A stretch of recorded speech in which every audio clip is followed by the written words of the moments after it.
संशोधन विधेयक लोकसभा के बाद राज्यसभा में भी पारित हो गया है। अब इसके कानून बनने का रास्ता साफ हो गया है। राष्ट्रपति की मंजूरी के बाद वक्फ संशोधन विधेयक कानून की शक्ल अख्तियार कर लेगा। संसद में नीतीश कुमार की पार्टी जेडीयू ने वक्फ संशोधन विधेयक का समर्थन किया। जेडीयू के नेता ललन सिंह ने इसके समर्थन में भाषण भी दिया, लेकिन बिहार में इसी मुद्दे पर पार्टी के अंदर फूट पड़ गई। एक के बाद एक मुस्लिम नेता जेडीयू से इस्तीफा दे रहे हैं। मोहम्मद कासिम अंसारी, मोहम्मद शहनवाज मलिक, नदीम अख्तर, तबरेज सिद्दीकी और राजू नैयर ने बिहार के मुख्यमंत्री नीतीश कुमार को लिखे अलग अलग पत्रों में पार्टी से अपने इस्तीफे का ऐलान किया है। इन नेताओं ने कहा है कि नीतीश कुमार ने वक्फ विधेयक का समर्थन करके मुसलमानों का विश्वास खो दिया है, जो मानते थे कि जेडीयू एक धर्मनिरपेक्ष पार्टी है। जेडीयू के वरिष्ठ नेता डॉक्टर मोहम्मद कासिम अंसारी ने इस सिलसिले की शुरुआत की। उन्होंने पार्टी के सभी पदों से इस्तीफा दे दिया। उन्होंने अपना इस्तीफा जेडीयू के राष्ट्रीय अध्यक्ष और मुख्यमंत्री नीतीश कुमार को भेजा। अपने इस्तीफे में मोहम्मद कासिम अंसारी ने लिखा, निवेदन पूर्वक कहना है कि हम जैसे लाखों करोड़ों भारतीय मुसलमानों का अटूट विश्वास था कि आप विशुद्ध रूप से सेकुलर विचारधारा के ध्वजवाहक, लेकिन अब यह यकीन टूट गया है। वक्फ बिल संशोधन अधिनियम 2024 के ताल्लुक से जदयू के स्टैंड से हम जैसे लाखों करोड़ों समर्पित भारतीय मुसलमानों एवं कार्यकर्ताओं को गहरा आघात लगा है। हम लोग लोकसभा में श्री ललन सिंह ने जिस तेवर और अंदाज से अपना वक्तव्य दिया और इस बिल का समर्थन किया, उससे काफी मर्माहत है। वक्फ बिल हम भारतीय मुसलमानों के विरुद्ध है। हम किसी भी सूरत में इसे स्वीकार नहीं कर सकते। यह बिल संविधान की कई मौलिक अधिकारों का हनन करता है। इस बिल के माध्यम से भारतीय मुसलमानों को जलील व रुस्वा किया जा रहा है। साथ ही साथ यह बिल पसमानदा विरोधी भी है। इसका एहसास न आपको है और न आपकी पार्टी को। मुझे अफसोस हो रहा है कि मैंने अपनी जिंदगी में कई वर्ष पार्टी को दिया, अतः मैं पार्टी के प्राथमिक सदस्य एवं अन्य जिम्मेदारियों से स्वेच्छा से त्याग पत्र दे रहा हूँ। वक्फ बिल का विरोध नीतीश की पार्टी के नेता खुलेआम कर रहे हैं। नीतीश की पार्टी के एमएलसी गुलाम गौस ने भी साफ तौर पर वक्फ बिल का विरोध किया था। इस विधेयक को वापस ले लेते।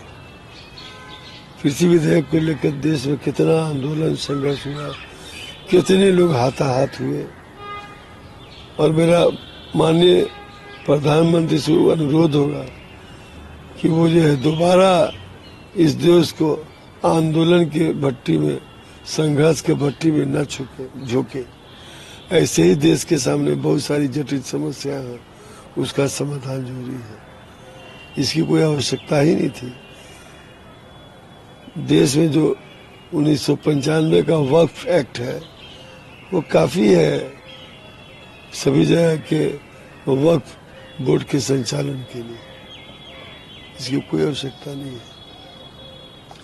लेकिन मुझे सूचना मिली है कि हमारे दल की तरफ से 3 सुझाव भेजे गए हैं। वो स्वागत योग्य है, लेकिन फिर भी हमारा आग्रह है इस बिल को वापस ले लेना देश हित में होगा, जनता के हित में होगा। और कोई भी नियम और कानून जो बनाए जाते हैं जनता के हित के लिए बनाए जाते हैं, देश के हित के लिए बनाए जाते हैं। लेकिन आप बोल रहे हैं सर, आप भी जेडीयू में हैं, आप जेडीयू के एमएलसी है, आपकी पार्टी भी वहाँ पर समर्थन करने जा रही है। आपने ये भी तो पढ़ा होगा, उसमें 3 सुझाव भी दिए गए हैं। 3 सुझाव दिए गए। 3 सुझाव की जानकारी है ना। पहला सुझाव है कि ये विधेयक जो है, जो मान लिया पास भी हो जाता है तो पूर्व के इससे नहीं लागू होगा, समझ रहे हैं ना। नंबर 2 कि जहाँ कहीं पहले से मस्जिद है, ईदगाह है, कब्रिस्तान है, वो यथावत वैसे ही रहेगा। नंबर 3 है कि जमीन का अधिकार राज्य सरकार को ही होना चाहिए। इस मामले में राज्य सरकार से परामर्श लेना चाहिए। वक्फ संशोधन बिल को लेकर है, कांग्रेस के महासचिव केसी वेणुगोपाल वो बोल रहे हैं कि हम लोग जितने भी भारत इंडिया गठबंधन के लोग हैं वो सभी लोग इस बिल के खिलाफ वोट करें। ठीक है, अपना उनके पार्टी का निर्णय होगा ऐसा। लेकिन ये विधेयक जन विरोधी है। इसको कभी भी संतोषजनक नहीं कहा जा सकता। हमारे पार्टी की तरफ से भी भेजा गया है सुझाव। लेकिन मैं इससे ज्यादा की उम्मीद करता हूँ। क्या ये सारी बातों को लेकर के आप मुख्यमंत्री से भी अब नहीं, हमारी अभी तक बातचीत नहीं हुई, लेकिन हम लोग का संदेश वहां तक पहुंचा है। हालांकि नीतीश की पार्टी के एक और मुस्लिम नेता जमा खान ने वक्फ बिल और नीतीश कुमार दोनों का समर्थन किया है। बिहार में अब पोस्टर वॉर भी चरम पर है। एक नया पोस्टर लगा है जदयू ऑफिस के बाहर, जिसमें लालू यादव के मुख्यमंत्री रहते हुए बिहार में हुए तमाम दंगों का जिक्र किया गया है। बगल में नीतीश राज में बिहार में अमन और चैन कायम रहा, ये भी दिखाने की कोशिश की गई है। वक्फ बिल तो अब पास हो गया है, राष्ट्रपति की मंजूरी के बाद ये कानून भी बन जाएगा, लेकिन लगता है कि बिहार में होने वाले आगामी चुनावों में ये एक बड़ा मुद्दा रहने वाला है।